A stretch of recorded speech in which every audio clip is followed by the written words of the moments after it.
하나님의 말씀 고린도전서 7장 1절에서 7절 말씀까지 제가 봉독해 드리겠습니다. 다 같이 일어나셔서 하나님의 말씀을 봉독하시겠습니다. 너희의 쓴 말에 대하여는 남자가 여자를 가까이 아니함이 좋으나 음행의 연고로 남자마다 자기 아내를 두고 여자마다 자기 남편을 두라. 남편은 그 아내에게 대한 의무를 다하고 아내도 그 남편에게 그렇게 할지라. 아내가 자기 몸을 주장하지 못하고 오직 그 남편이 하며 남편도 이와 같이 자기 몸을 주장하지 못하고 오직 그 아내가 하나니 서로 분방하지 말라. 다만 기도할 틈을 얻기 위하여 합의상 얼마 동안은 하되 다시 합하라. 이는 너희의 절제 못함을 인하여 사탄으로 너희를 시험하지 못하게 하려 함이라. 그러나 내가 이 말을 함은 권도요 명령은 아니라 나는 모든 사람이 나와 같기를 원하노라. 그러나 각각 하나님께 받은 자기의 은사가 있으니 하나는 이러하고 하나는 저러하니라. 아멘. 착석하시고 이게 우리 하나님의 말씀을 묵상하는 시간인데요. 오전 예배 마치고 점심 먹고 많이 집에 돌아가셔 버려가지고 오후 예배 때마다 늘 마음이 좀 허전합니다. 주일 하루라도 오전 오후 다 예배하는 그런 성도들이 됐으면 좋겠어요. 오전에는 이제 고린도 교회의 그 문제들 가운데서 서로 송사하는 문제, 작은 일에 송사하지 말라 하는 말씀을 드렸고, 오후 시간에 이제 7장은 40절까지 있는 좀 긴 내용인데, 이 결혼에 대한 그리고 또 결혼 후의 가정 생활에 대한 그러한 내용이 7장 전체를 다 이루고 있습니다. 이것은 이제 어떤 이 바울이 그 글로에지 편으로 혹은 뭐 아볼로 목사님에서 대바나보다 나도 아고이고가 와서 고린도 교회에 이런 문제가 있다 이렇게 한 건 아닌 것 같고 7장 1절에 보면은 너희의 쓴 말에 이런 말이 있어요. 그래서 아마 고린도 교회가 이 결혼 문제 때문에 바울에게 질문한 것 같습니다. 질문을 했을 때에 그 질문에 대한 대답을 이제 결혼에 관한 것을 이렇게 설명했다고 봅니다. 그래서 너희의 쓴 말에 대하여는 하고 1절에 말씀하고 있는데 아마 고린도 교회가 이 결혼 생활 문제 이것을 이제 바울에게 아마 편지로 질문했던 것 같다. 그래서 1절부터 이제 뭐 쭉 읽으면서 너희의 선 말에 대하여는 남자가 여자의 가까이 아니함이 좋으나 이거는 결혼하기 전에 얘기를 하는 거예요. 결혼하기 전에 남자가 여자들을 함부로 가까이 하지 마라. 그래서 옛날 뭐 우리나라 어른들도 남녀 7세 부동석이라고 했잖아요. 그런데 요즘은 남녀 7세 자동석이랍니다. 그러니까 뭐 아무리 어려도 이렇게 같이 어울려 노는 이런 이제 시대가 됐는데 아무튼 바울이 이제 고린도 교회에 결혼 문제를 얘기를 할 때에 결혼하기 전에는 남자가 여자를 가까이 아니함이 좋다. 이렇게 설명을 합니다. 그래서 여기는 이제 부부를 지칭해서 남자가 여자를 가까이 아니함이 좋다. 이렇게 하면 곤란하잖아요. 그래서 이거는 부부가 그렇게 하는 것이 아니라 아마 결혼 전에 남자들이 여자를 가까이 하다가 이제 6장에서 음행 문제를 또 얘기를 했잖아요. 그러니까 뭐 5장에서 특별히 음행 문제를 많이 얘기를 했었는데, 그런데 그런 일이 없었으면 좋겠다.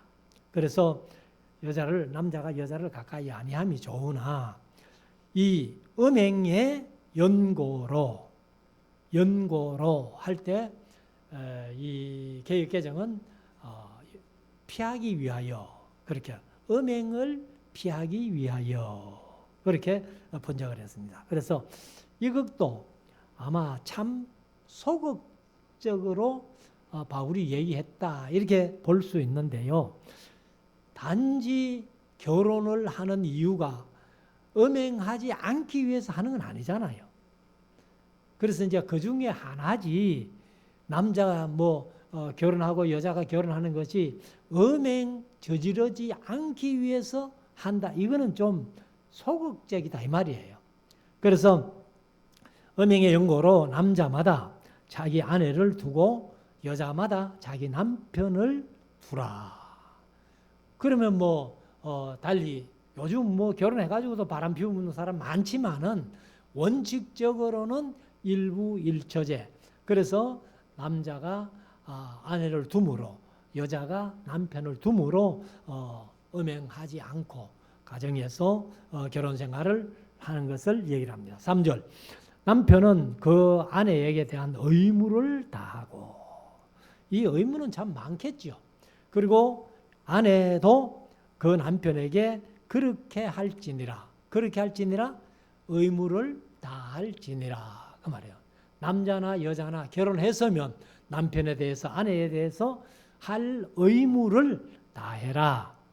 4절. 아내가 자기 몸을 주장하지 못하고 오직 그 남편이 하며, 남편도 이와 같이 자기 몸을 주장하지 못하고 그 아내가 하나니. 그러니까 이것은 내 몸을 위해 가지고 무조건 안 된다 이런 소리를 하지 말라는 거예요. 그래서 이제 남편이 아내를 주장하고 아내가 남편을 주장하는데, 5절. 서로 분방하지 말라. 결혼했거든 분방하지 마라. 근데 나이가 들면은 자동적으로 분방이 되죠. 그래서 아무튼 결혼했거든 분방하지 말고 될 수 있으면은 한 방에 이렇게 거처하도록 하라. 다만 기도할 틈을 얻기 위하여 합의상 얼마 동안은 하되 다시 합하라. 이는 너희의 절제 못함으로 인하여 사탄으로 너희를 시험하지 못하게 하려 함이라. 그러니까 부부가 결혼해가지고 이렇게 한 방에서 생활하지 아니하고 분방함으로 말미암아 어떤 남자가 성욕을 못 이겨가지고 또 여자가 성욕을 못 이겨가지고 사탄의 유혹을 받아가지고 혹시 엉뚱한 짓 할까봐 이제 그런 염려를 가지고 바울이 이렇게 쓴 것입니다. 6절. 그러나 내가 이 말을 함은 권도요. 개역 개정은 허락이요 이렇게 써요. 그러니까 이제 분방하지 마라 하는 문제, 이런 문제를 내가 그냥 권하는 말이지 이것은 명령이 아니다. 명령은 무조건 지켜야 되잖아요. 그런데 권하는 것은 편리상 안 할 수도 있다는 거예요. 그래서 이 권도라는 말이 참 잘 우리가 안 쓰는 말인데, 이게 이제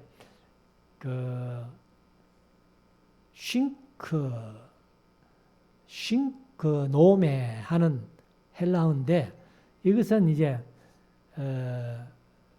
허가, 인허 혹은 면허, 허용 이런 뜻을 가지고 있습니다. 그래서 명령은 아니라는 거예요. 7절. 나는 모든 사람이 나와 같기를 원하노라. 이것은 바울이 지금 혼자 살고 있다는 거예요. 그래서 바울에 대해서는 사실은 아예 결혼을 안 했는지 혹은 결혼을 했는데 예수님 만나고 복음 전하는 일을 전무하다 보니까 헤어졌는지 그건 아무도 몰라요. 성경이 없기 때문에. 그래서 성경학자들도 이거는 숙제다. 숙제다. 바울이 이제 여기 말로 표현 보면은 지금 상황은 혼자 있는 게 사실입니다. 그래 결혼해서 아내를 두고 혼자 있는 건지 결혼을 안 해서 혼자 있는 건지 이거는 정확하지 않다. 그래서 모든 사람이 나와 같기를 원하노라. 그러나 각각 하나님께 받은 자기의 은사가 있으니 하나는 이러하고 하나는 저러하니라. 개역개정하면 이 사람은 이러하고 저 사람은 저러하다. 그래서 이것도 이제 바울이 뭐 어떤 명령하는 것도 아니고 아주 유연하게 그렇게 이제 얘기를 한 겁니다. 그래서 결혼하는 것만 옳고 결혼하지 않은 것은 나쁘다 이런 식이 아니고 결혼해도 좋고 안 해도 좋은데 내가 생각할 때는 나와 같이 결혼 안 하고 혼자 사는 게 좋겠다 이 말이에요.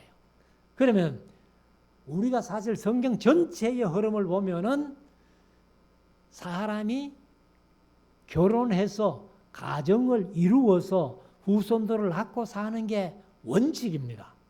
이게 하나님의 명령이에요. 그런데 여기 이제 바울이 또 이런 말을 하고 예레미야 16장에 보면은 하나님께서 예레미야 보고 너 결혼하지 마 이렇게 했다는 거예요. 그래서 예레미야는 결혼도 못 해보고 사실은 사역 감당하다가 이제 세상을 떠났을 텐데 그것은 바울이나 예레미야는 케이스고 그 당시의 케이스고 하나님의 명령은 남자가 여자를 여자가 남자를 만나서 한 가정을 이루어서 결혼 생활을 하는 것이 원칙이에요. 그러면 이제 바울의 경우도 마찬가지고 예레미야의 경우도 마찬가지예요. 바울의 경우는 뭐냐면은 이 뒤에 이제 나옵니다만은 장차 올 환란을 인하여 환란 때문에 그래서 이 고린도전서가 서여질 때가 뭐 빨리 잡으면은 한 52년, 53년경 조금 늦게 잡아도 55년경 그러면 53년에서 한 55년경 이렇게 고린도전서가 서여졌다고 보는데 이때부터 장차 올 큰 환란이 몇 년 지나면 오는가 하면은 불과 10여년 지나면 오는 거예요. 그게 로마의 10대 박해라고 하는 네로 황조가 64년부터 박해가 시작이 돼요. 그러니까 53년에서 55년경에 고린도전서가 쓰여졌다면은 64년에 큰 네로 황제의 박해가 이제 시작되면서 311년까지 250년 동안 박해가 진행되는 그 일 때문에 그래서 결혼 안 하는 게 좋겠다. 그런 얘기를 쓴 거예요. 그리고 예레미야 16장에 예레미야를 향해서 너 결혼하지 마 한 것도 바벨론이 쳐들어와 가지고 결혼해 가지고 아내 자식들이 있는데 이 사람들이 다 죽임을 당해 가지고 시체가 그냥 이렇게 널브러져 있는데 누가 슬퍼해 줄 사람도 없고 그 시체를 누가 묻어 줄 사람도 없고 그러니까 공중의 새들이 와서 그 시체를 뜯어먹고 들의 짐승들이 와가지고 그 시체를 뜯어먹고 하는 그 꼴 보기 싫거든. 너 결혼하지 마. 괜히 결혼해가지고 그런 일을 당하면은 너 힘들잖아. 그래서 바울이나 예레미야나 케이스지 하나님의 명령이 아니라는 거예요. 그래서 제가 가끔 말씀드렸습니다만 성경을 읽으면서 이게 케이스냐 모델이냐를 잘 분별해야 됩니다. 케이스는 그 당시 상황에서 한번 지나가는 일이기 때문에 우리가 본받을 필요는 없어요. 그러나 모델은 우리가 본받아서 그대로 살아야 되는 겁니다. 자, 그래서 어떤 사람은 뭐 이러하고 어떤 사람은 이제 저러한데 결혼해도 좋고 안 해도 좋다. 8절 내가 혼인하지 아니하는 자들과 및 과부들에게 이르노니 나와 같이 그냥 지내는 것이 좋으니라. 그러니까 처녀도 혹은 이제 혼자 된 여인들도 다시 뭐 결혼할 생각하지 말고 혼자 지내는 게 좋겠다 하고 이렇게 얘기를 하는 겁니다. 그러나 9절에 보면은 만일 절제할 수 없거든 그 성욕을 절제할 수 없거든 혼인하라. 이제 개역 개정은 혼인을 결혼으로 그대로 번역해 놨어요. 그래서 결혼하라. 정욕이 불같이 타는 것보다, 그러면 정욕이 불같이 타면은 사탄이 와가지고 범죄하게 만드니까. 그러니까 정욕이 불같이 타는 것보다 혼인하는 것이, 결혼하는 것이 나으니라. 뭐 바울이 이 고린도전서 7장을 쓸 때는요, 이게 확고하게 딱 이거다 이런 얘기를 잘 안 해요. 앞에서 얘기하는데 결혼해도 좋고 안 해도 좋고, 뭐 여기도 이제 처녀나 홀로 사는 과부들이나 결혼해도 좋고 안 해도 된다. 그렇게 이제 얘기를 하죠. 그래서 10절 결혼한 사람 자들에게 내가 명하노니, 혼인한 자들에게 내가 명하노니, 명하는 자는 내가 아니요 주시라. 그러니까 바울이 얘기하지만은 이거는 주님의 명령이라는 거예요. 결혼한 사람들은 여자는 남편에게 갈리지 말고, 그래서 여자들이 남편에게서 갈리지 말라는 겁니다. 뭐 남자가 좀 뭐 어떻게 한다고 해가지고 아이고만 하는 당신하고 못 살겠다고 뭐 뛰쳐나가지 마라 그 말이죠. 그리고 여자들도 이제 마찬가지인데 남자들도 마찬가지라는 거예요. 그래서 11절에 가면은 갈릴지라도, 그래서 여기 이제 우리말에는 번역 안 되겠는데 만일하는 말이 있습니다. 10절, 11절 처음에. 그래서 여기 이제 여자는 남편에게서 갈리지 말고, 11절 만일, 우리말에는 번역이 안 됐는데 원어에는 번역이 있어요. 그래서 만일 갈릴지라도 했는데 그 개역 개정은 갈라섰으면 이렇게 번역을 했어요. 갈라섰으면 그냥 지내든지. 그러니까 갈리지 않아야 된다고 해놓고 만일 갈라섰으면 이렇게 하죠. 그래서 그냥 지내든지 다시 그 남편과 합하든지 하라. 남편도 아내를 버리지 말라. 그러니까 뭐 여자나 남자나 다 결혼했거든 그냥 갈리지 마라. 12절 남은 사람들에게 말하노니 하고 또 이는 주의 명령이 아니라 이렇게 해놨죠. 그래서 이거는 이제 관로를 해가지고 이 원문에는 없고 사본을 할 때에 이해를 돕기 위해 가지고 이렇게 했는 건데, 그래서 이는 주의 명령이 아니다. 예수님께서 하나님께서 명령한 건 아니고 만일 어떤 형제에게 믿지 아니하는 아내가 있어 남편과 살기를 좋아하거든 저를 버리지 말라. 결혼했는데 남자가 안 믿어요. 여자는 믿어요. 그런데 이 남자가 사실 신앙 때문에 갈라서는 사람들도 많잖아요.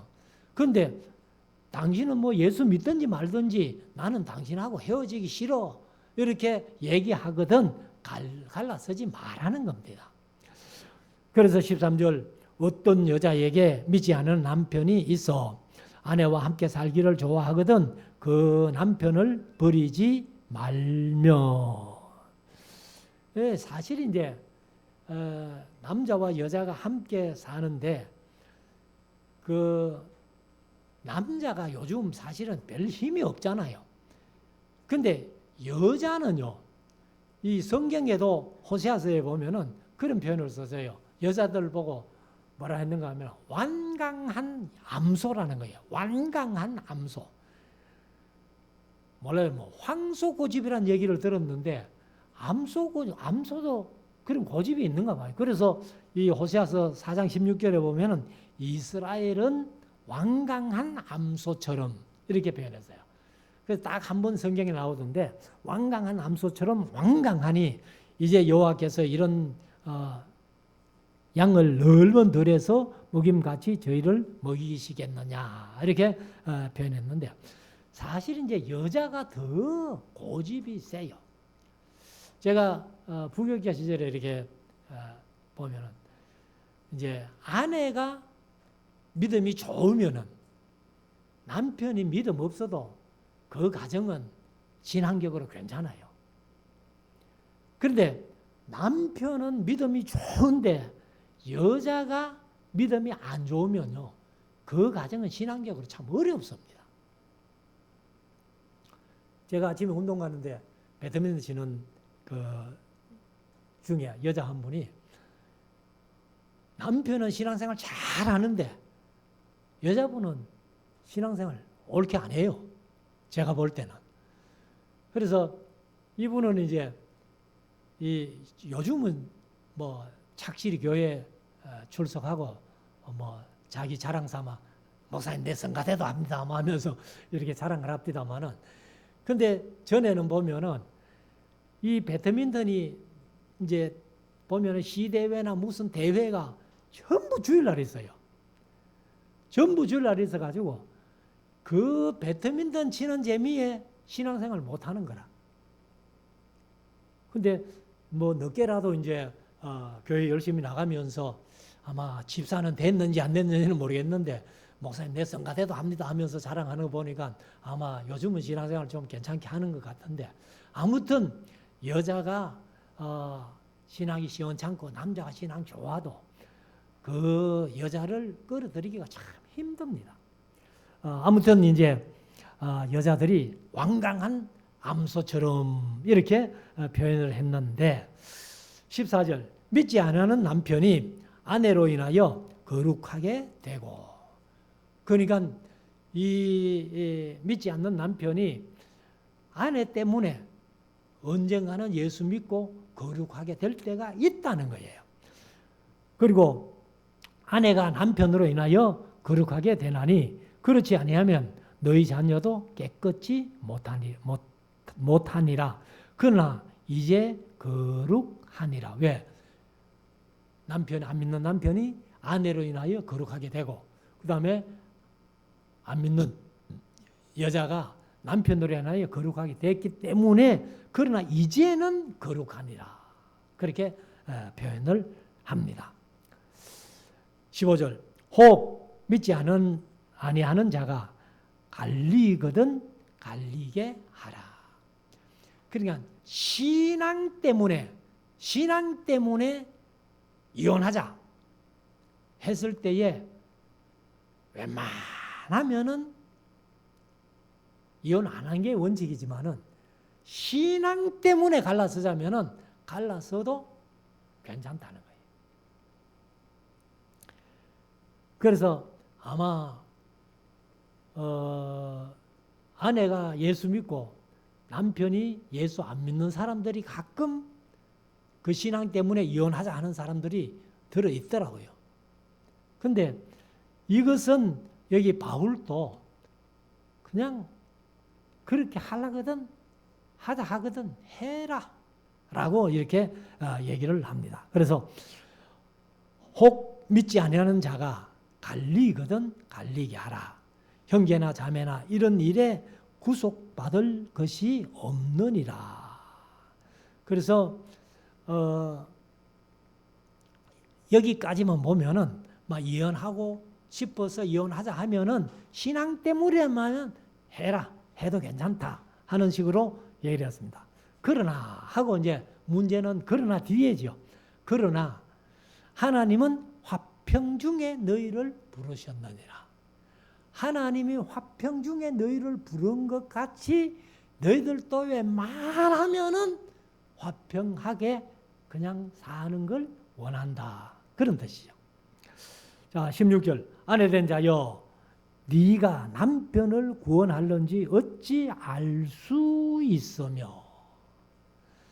믿지 않는 남편이 있다 할지라도 혹시 남편이 아내 때문에 구원 얻을 백성이 될 수도 있다는 거예요. 그러니까 웬만하면 화평하게 이혼하지 말고 그냥 지내라. 그런 얘기죠. 그래서 아내된 자여 네가 남편을 구원할는지 어찌 알 수 있으며 남편된 자여 네가 네 아내를 구원할는지 어찌 알 수 있으며. 그래서 이것도 뭐 완전히 부정적으로 구원하지 못할 거야 이렇게 하지 않고 구원할 수 있는지 어찌 알 수 있겠느냐 하고 여운을 남겨놨습니다. 17절. 오직 주께서 각 사람에게 나눠주신 대로 하나님의 각 사람을 부르신 그대로 행하라. 부름의 목적대로 해라 그 말이죠. 내가 모든 교회에서 이와 같이 명하노라. 이 사실은 고린도 교회 너희들만 하는 게 아니야. 다 모든 교회가 다 이렇게 하기를 원한다. 18절. 할례자로서 부르심을 받은 자가 있느냐. 무할례자가 되지 말며. 그러니까 할례자로서 부름 받았다면 뭐 할례가 필요 없어 하고 무할례자가 되지 말라는 거예요. 할례도 무할례도 하나님 앞에서는 아무것도 아닙니다. 그래서 할례자로 부르심을 받은 자가 있느냐, 무할례자가 되지 말며, 무할례자로 부르심을 받은 자가 있느냐, 할례를 받지 말라. 그래서 제가 이제 이 바울이 2차 전도 여행 때 루스드라에 가서 사실은 디모데를 만났잖아요. 디모데를 만났을 때 디모데도 헬라 사람이에요. 아버지가 헬라인이니까. 그 헬라 사람인데 디모데는 그때 2차 전도여행 같으면 1차 전도여행 마치고 사도행전 15장에서 이방인들이 예수 믿고 세례받으면 할례 받을 필요 없다라고 결정된 뒤이기 때문에 바울이 디모데에게 할례 안 베풀어도 전혀 상관없습니다.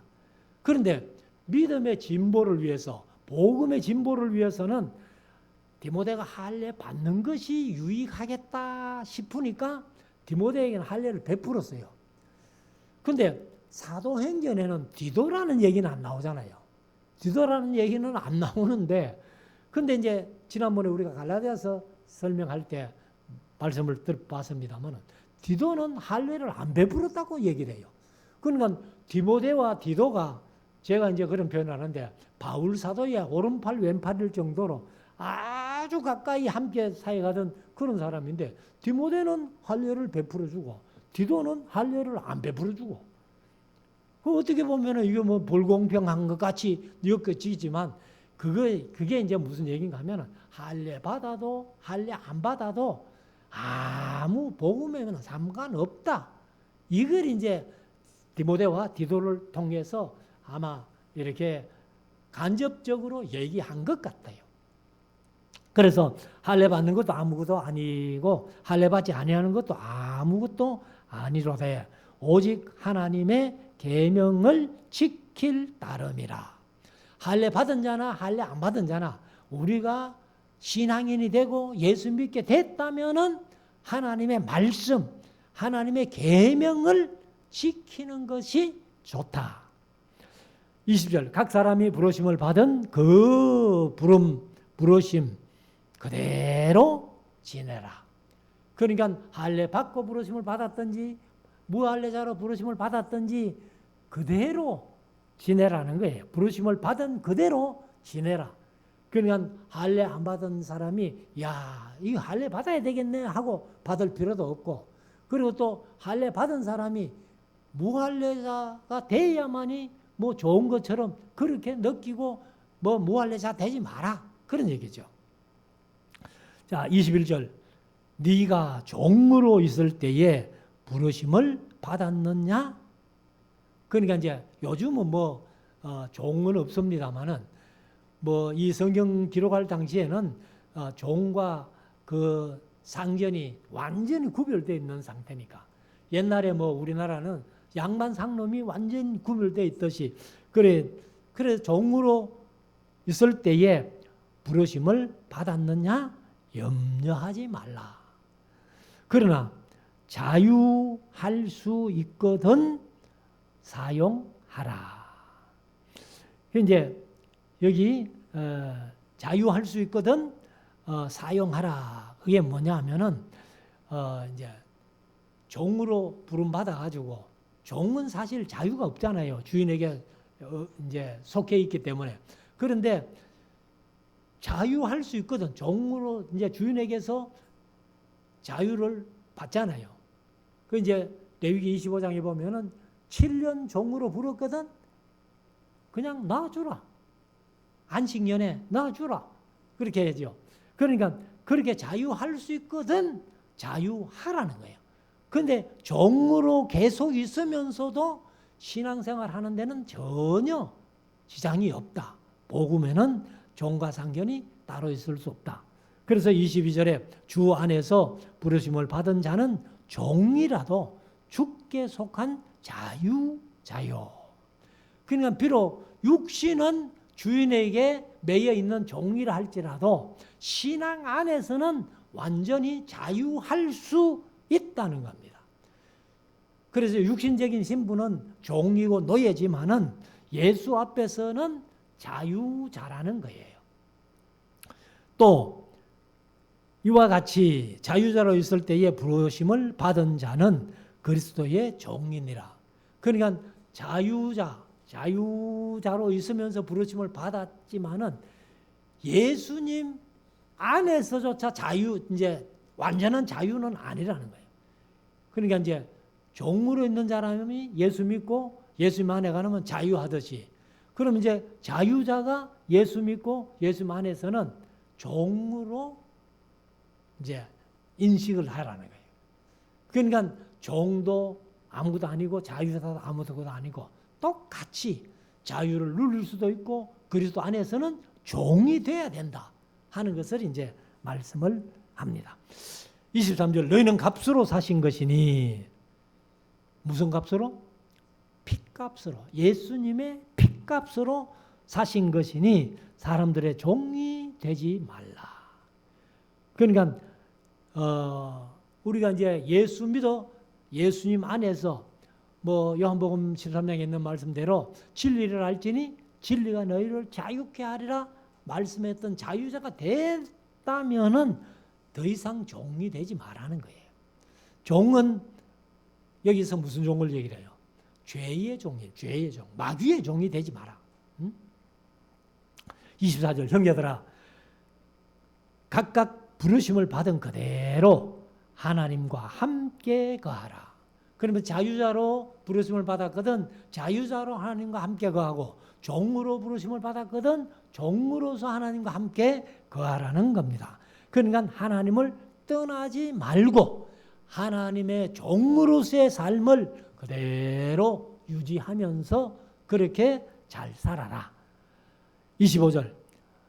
처녀에 대하여는 하고 이제 결혼하지 않은 여자들에 대해서 얘기를 하는데, 내가 주께 받은 계명이 없어되, 뭐 하나님이 특별히 결혼하지 않는 처녀들을 향해서 말씀하신 건 없다 그 말이에요.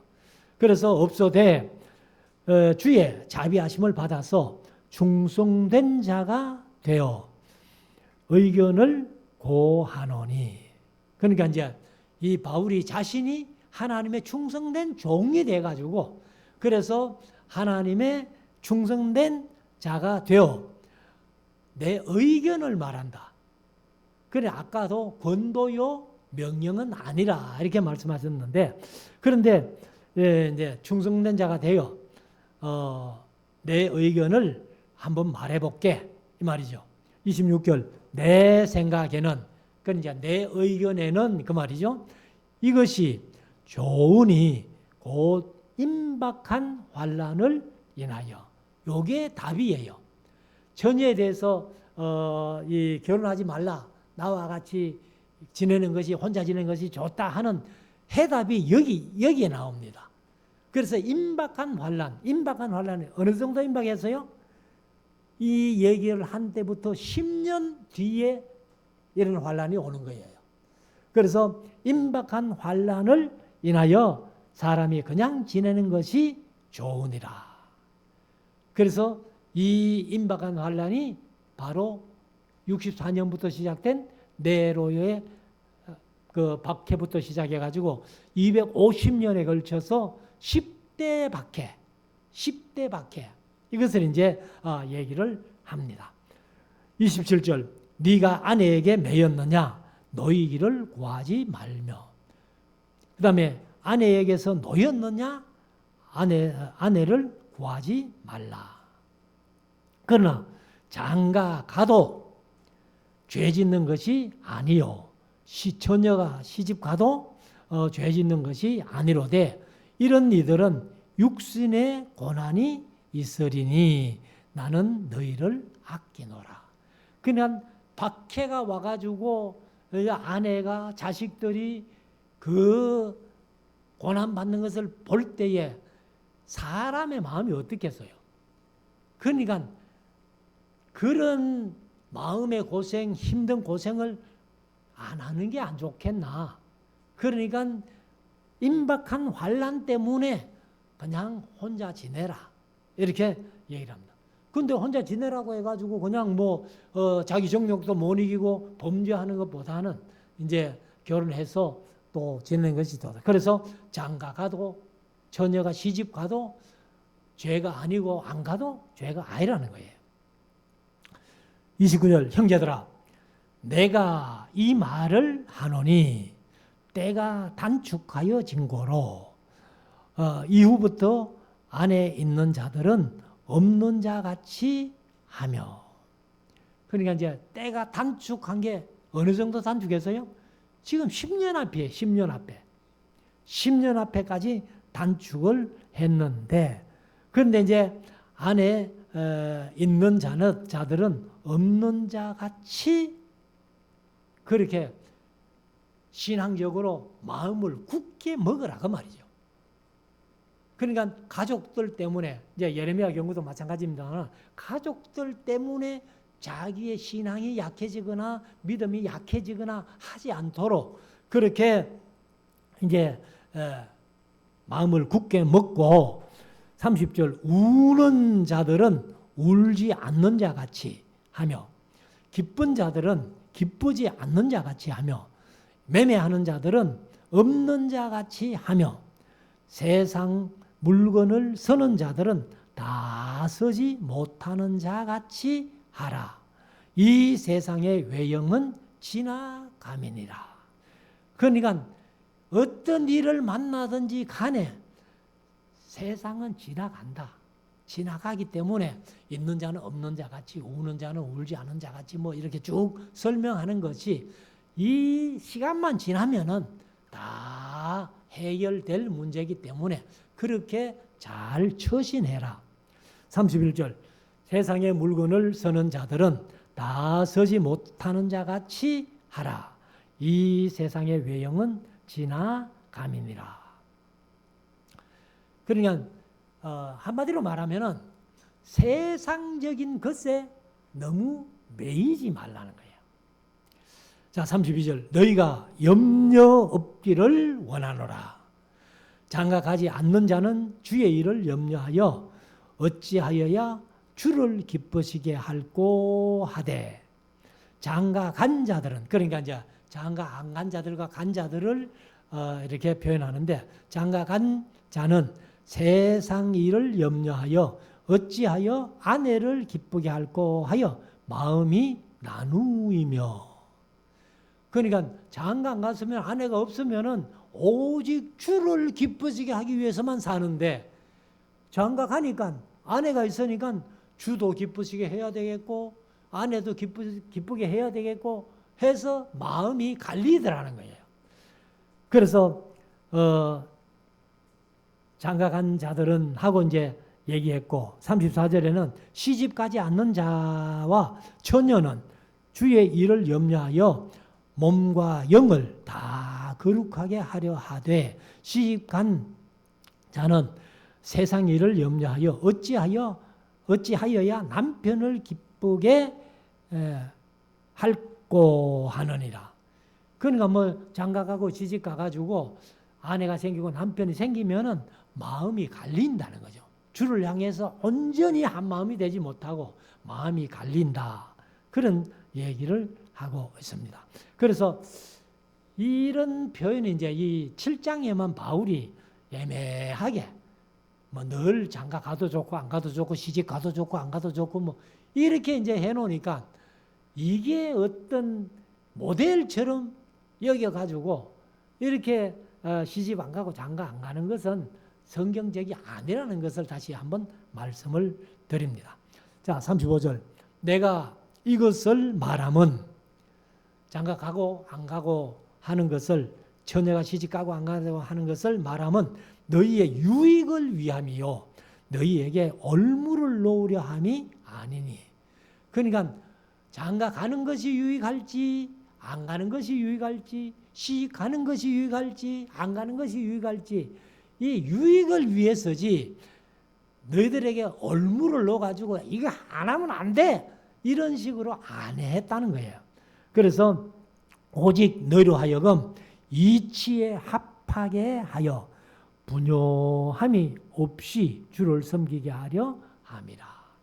그러니까 분요함이 없이 하는 것은 이렇게 혼란 없이 이거 해야 될까 안 해야 될까 갈등이 생기고 혼란이 생기고 이렇게 안 하도록 하기 위해서 내가 이런 얘기를 한다.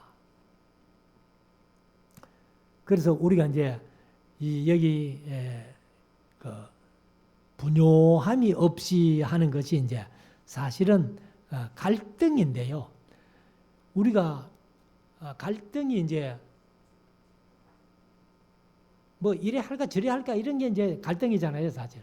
근데 이게 이제 한문으로 보면은요, 갈자가 무슨 갈자인가 하면은 칙갈자예요. 칙이 이렇게 막 그 줄기를 많이 내잖아요. 등은 무슨 등냐 하면 등나무 등자예요. 등나무도 이제 이렇게 가지가 많잖아요. 그러면 칙하고 등나무하고 같이 얽혀 놓으면은 어떨까?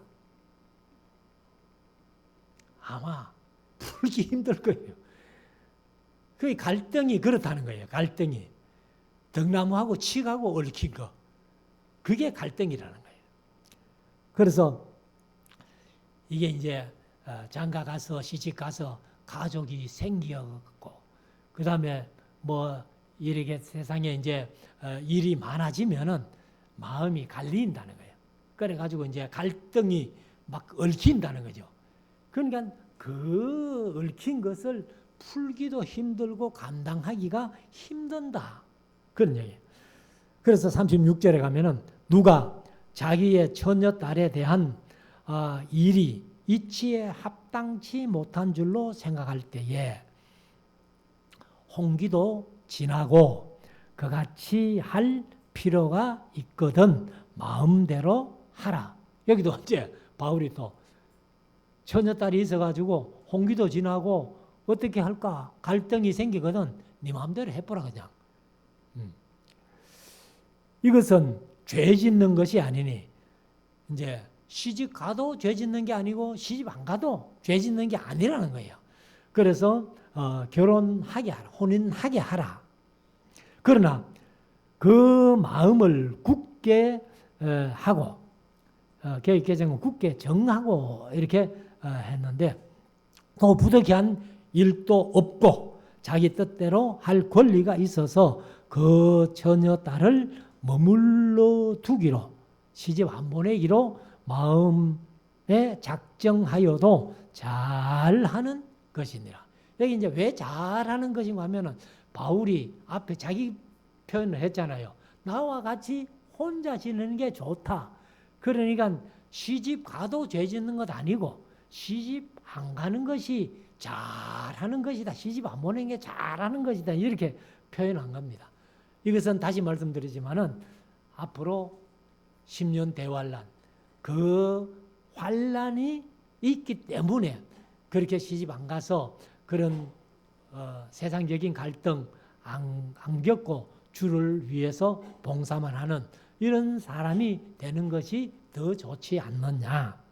38절. 그러므로 처녀딸을 시집 보내는 자도 잘하였거니와 시집 보내지 아니하는 자가 더 잘하는 것이니라.